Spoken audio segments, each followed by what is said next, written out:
Yeah. So I'm gonna kind of talk about this like it's a confession. But as a writer, I don't think I've been asked enough times why I write, or even been asked that question. Period. The notion of whether or not everything has to have a reason or purpose, it comes to my mind a lot, and I wonder if there's a substantial difference or even an importance between writing with or without purpose. Because by definition, purpose is the reason or motive for why something is done and or created.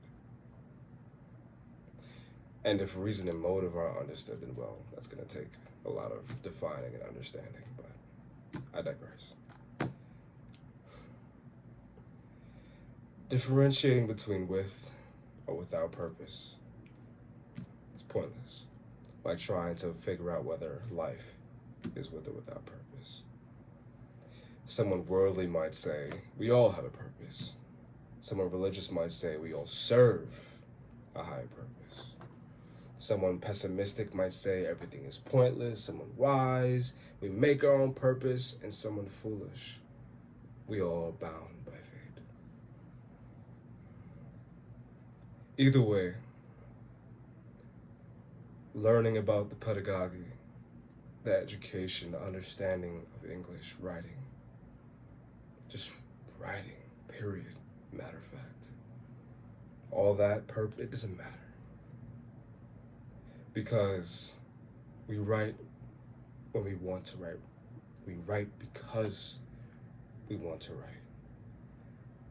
And we do it for the process.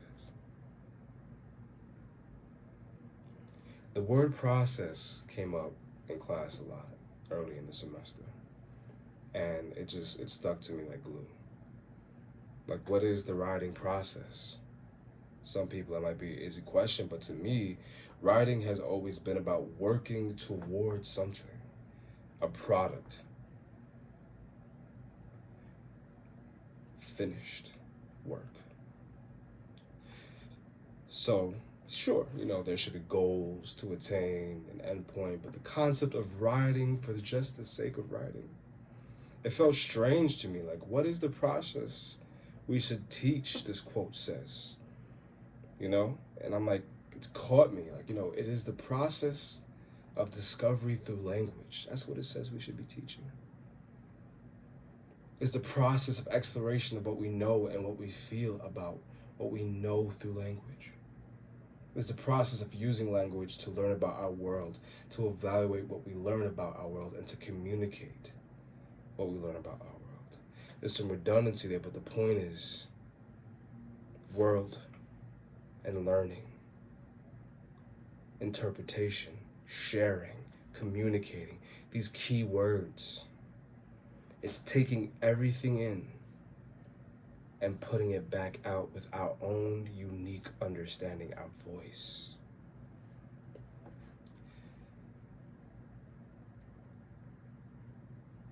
Growing up, my father, and probably like many of the dads,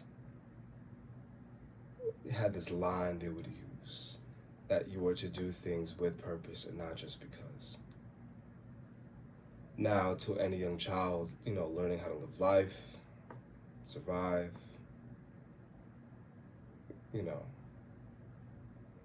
it's pretty sound advice. There's bullies out there. There's peer pressure. Puberty.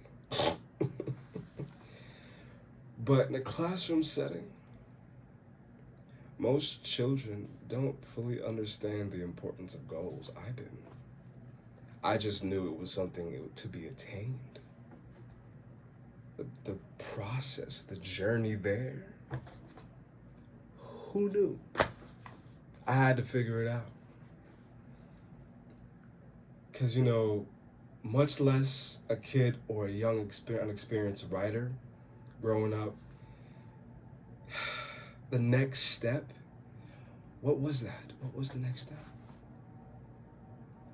And many kids don't have hobbies, talents, or skills. So as far as just basic learning like math, science, social studies, or just the basic fundamentals of English, the next step was always hand-fed to us. It was told to us. We were brought there. They didn't teach us how to get there. And with purpose, as I said, there comes a goal. And with goal comes a finish line. But the essence of discovery in between all that, it wasn't taught to me. When it came to things that play with, it was stuff I had no business playing with in the house. Or if it was writing, it was stuff I had no business writing about. Whatever I saw, whatever I heard, whatever I watched that maybe I shouldn't have been watching, or whatever my head could come up with. But yeah, sure, sometimes our writing has to be grounded somewhere, but that was my getaway. And I feel like we need to tell kids that, sometimes using our head to just get away, that's important. There are times where our writing should be grounded and when it should just roam free. Because it's doing that as an adult now, it's much harder. From the same article, it's called Teaching Writing as a Process, Not a Product. The writer, last name Murray, goes, instead of teaching finished writing, we should teach unfinished writing and the glory in its unfinishedness. We work with language and action. We share with our students the continual excitement of choosing one word instead of another, of searching for the one true word. That's powerful. The journey, searching for the words that just dance the right dance on the paper, that string the right melody. When we read it and it just rolls off the tongue, and that feeling, that release, those subtle endorphins in our brain, that's what writing should be about. Recently, I've written for a reading, and I don't have a process. It was a student reading, and it was 7 hours before it was time for me to read, and I wrote the entire thing from scratch, the same day. No planning, no outlining, no step-by-step idea, no nothing.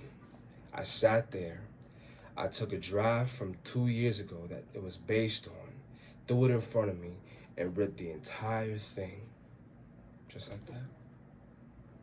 No editing, no proofreading, all the stuff that's supposed to happen after it was done as I was writing. Sentence by sentence, paragraph by paragraph, line by line, whatever you want to say.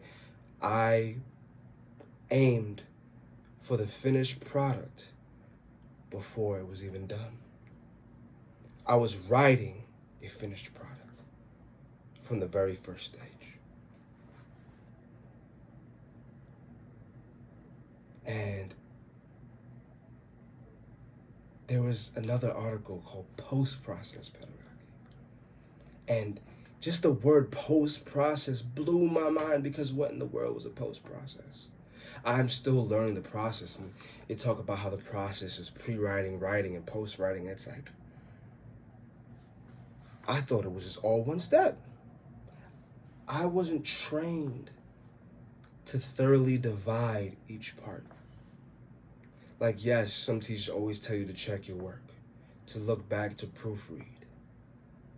But in class, we may have done drafts and then a second draft, a third draft, but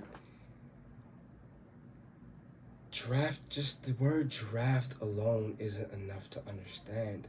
We have to explore what the stages of writing and rewriting, pre-writing are all about. And I didn't even get a fraction of that until I got to college. So for me, maybe there's a chalkboard or notepad in my mind that allows me just to organize my thoughts. and mentally instead of visually, you know. And maybe how nice that would be, right? But for me, it's like this fog is in my head, shrouding all the information and things I've learned in the past, and all I remember is the fact that it's all about the final project. So everything has got crammed into one. That has been my process. It's another article by this writer named Brandt. He says the scenic and strongly comparative nature of these expressions, examples I've been given, like, using other writers' work or just dissecting work, period. Just all the different strategies, and yet how everyone focused on a particular one. But these expressions suggest how self-knowledge as a right rests in seeing, knowing, or imagining something about how other people write. We're told to close read, but we're not taught to imagine their process, to reverse engineer their work.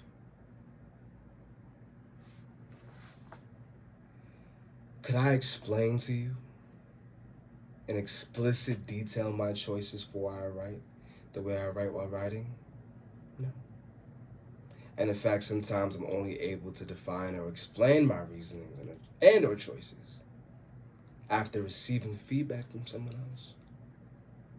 So I suppose when I hear them, what they think, or I believe what they're seeing in my writing, it's the tension. The more tension I feel, the more I disagree, the less tension I feel. The more I feel that what they've said might have been what I've been trying to convey. So, just because of this lack of understanding of process, I feel like my voice has been disembodied for me as a writer. I feel like I'm watching myself write when I write.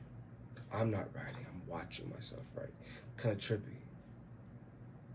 So if there is a purpose to it all, to my writing, to the self, to myself,